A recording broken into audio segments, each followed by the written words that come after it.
Halo, assalamualaikum warahmatullahi wabarakatuh. Selamat datang kembali di Haryana Official. Kan semuanya, gimana kabarnya nih hari? Semoga sehat selalu di perantauan, amin. Semoga kawan-kawan semuanya dijauhkan dari mara bahaya. Semoga kawan-kawan semuanya dipermudah segala urusane sampean. Tak doakan semoga kawan-kawan semuanya rezeki ini barokah selalu, amin ya robbal alamin. Oke, sebelum kita membahas sebuah kasus salah satu pekerja migran Indonesia, kali ini channel ini ngucapin selamat tahun baru Islam 1445 Hijriah. Kalau dalam hitungan Jawa, besok ini memasuki bulan 1 Syuro. Jadi bagi kawan-kawan yang memiliki anak, adik ataupun siapapun itu, untuk disuruh berhati-hati keluarga-keluarga Anda ketika malam-malam keluarkan kawan. Oke? Semoga kawan-kawan dilindungi dimanapun Anda berada dan keluarga Anda semuanya selamat dan sehat walafiat, amin ya rabbal alamin.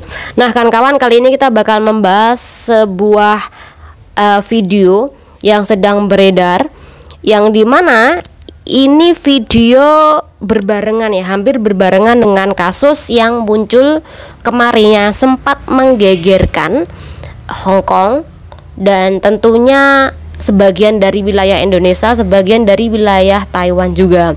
Tapi kasus seperti ini juga nggak kalah serunya. Cuman mungkin yang paling kawan-kawan sukai adalah kasus tentang masalah gosip atau sesuatu hal yang viral itu yang menyakup tentang masalah ya gosip-gosip itu.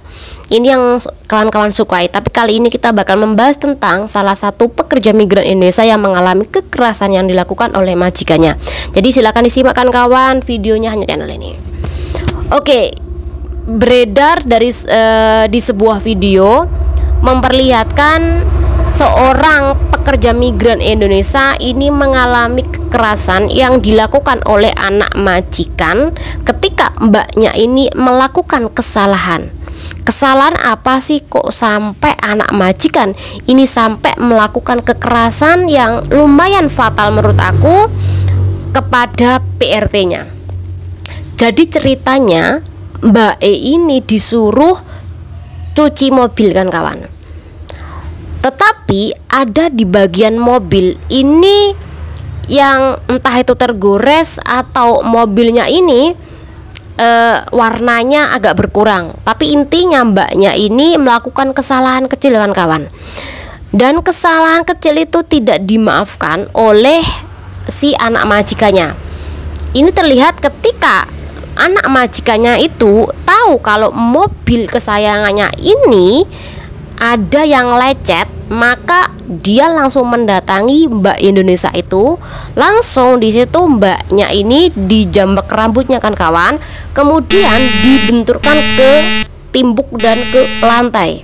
Tidak hanya itu saja, kemudian mbaknya ini juga mendapatkan bongkem. Itu kawan-kawan. Dan tentu ketika dijentuskan ke lantai, mbaknya ini juga mengalami beberapa bagian tubuh ini ada yang lecet juga, bagian kaki ya. Jadi karena mbaknya ini mengalami kekerasan yang dilakukan oleh anak majikan yang udah dewasa itu, secara otomatis mbaknya ini melarikan diri alias kaburkan kawan. Nah di dalam kabur itulah mbaknya ini ketemu sama warga lokal. Nah warga lokal itu menanyain tentang kenapa kok sampai kayak gini-gini. Akhirnya mbak itu menceritakan bahwa dia ini lepas dihajar oleh anak majikannya. Barulah dia ini dirujuk ke kantor polisi untuk menceritakan kejadian dan untuk melapor kejadian apa yang dialami oleh Mbak Indonesia ini. Nah di kantor polisi itulah baru dibawalah ke rumah sakit untuk mendapatkan perawatan kan kawan, karena ada bagian tubuh ini yang memarkan kawan. Nah setelah dia dirawat, baru dia cerita kepada pekerja migran Indonesia lainnya.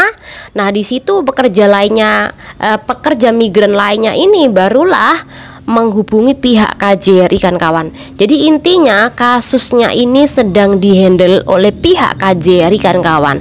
Jadi kita lihat bagaimana nanti bakal proses penanganan kasus ini. Tapi kita berharap bahwa pihak KJRI ini mengupayakan untuk melakukan penuntutan kepada majikannya. Tidak hanya masalah ketenaga kerjaan, namun juga permasalahan tentang kriminal yang dimana majikan ini telah melakukan kekerasan terhadap PRT-nya kan kawan. Jadi ada dua kasus, ada dua tuntutan nantinya, atau mungkin bisa melebar ke lainnya, bisa saja. Tapi intinya untuk saat ini dua kasus, yaitu tentang ketenaga kerjaan dan kriminal kan kawan, karena telah melakukan kekerasan tadi dan kesalahan mbaknya ini cuma sepele kan kawan. Oke, apa sih yang Anda lakukan ketika mungkin saudara lah, atau mungkin teman Anda, atau mungkin orang lain ketika mengalami hal yang sama, nasib yang sama? Berarti sampean harus benar-benar berani untuk melakukan lari. Jadi jangan sampai Anda bertahan ketika majikan Anda melakukan kekerasan Anda, kemudian Anda bertahan. Jadi Anda harus lari kemudian langsung ke polisi, atau mungkin Anda bisa ke KJRI, atau mungkin Anda bisa ke organisasi. Nah, nanti dari KJRI organisasi Anda didampingi untuk melaporkan perihal Anda, untuk melaporkan kejadian Anda ini ke kantor polisi kan kawan. Itu penting banget ya. Jadi jangan sampai Anda ini lari ke agen, apalagi kalau sampai agen Anda ini tidak membantu Anda, jangan sampai. Jadi Anda usahakan benar-benar, kalaupun Anda lari ke agensi, usahakan agensi Anda ini membantu melaporkan ke polisi. Jangan sampai agensi Anda ini menyimpan Anda dan kemudian mengantarkan balik Anda ke tempat majikan, jangan sampai. Jadi pastikan agensi Anda baik. Kemudian ketika Anda melapor, Anda dirujuk ke kantor polisi untuk melaporkan tentang kejadian ini. Jangan sampai Anda melarikan diri, tidak lapor polisi, nanti keburu majikan Anda yang melaporkan kehilangan CC-nya. Jangan sampai keduluan majikan ya. Itu hal yang harus sampai ingat. Jadi intinya lapor polisi dulu, entah itu didamping oleh KJRI ataupun organisasi ataupun oleh agensi itu sendiri ataupun teman sampean, nggak masalah. Intinya ada laporan dulu, kemudian jangan menceritakan secara utuh apa yang terjadi tempat majikan. Intinya Anda mendapatkan kekerasan, ini melaporkan karena saya baru melarikan diri, kemudian minta diantarkan ke KJRI, atau mungkin meminta diantarkan ke salah satu rumah sakit. Itu baru bener. Jangan sampai Anda ngomong panjang lebar A sampai Z di kantor polisi.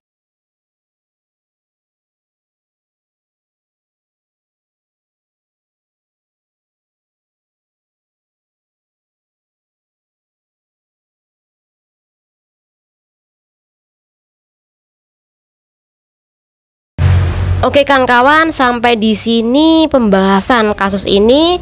Jika ada informasi lainnya lagi, channel ini bahkan terus mengupas permasalahan dan kronologi sejelas-jelasnya kasus dari Mbak E ini. Jadi ini kasusnya garis besarnya aja ya.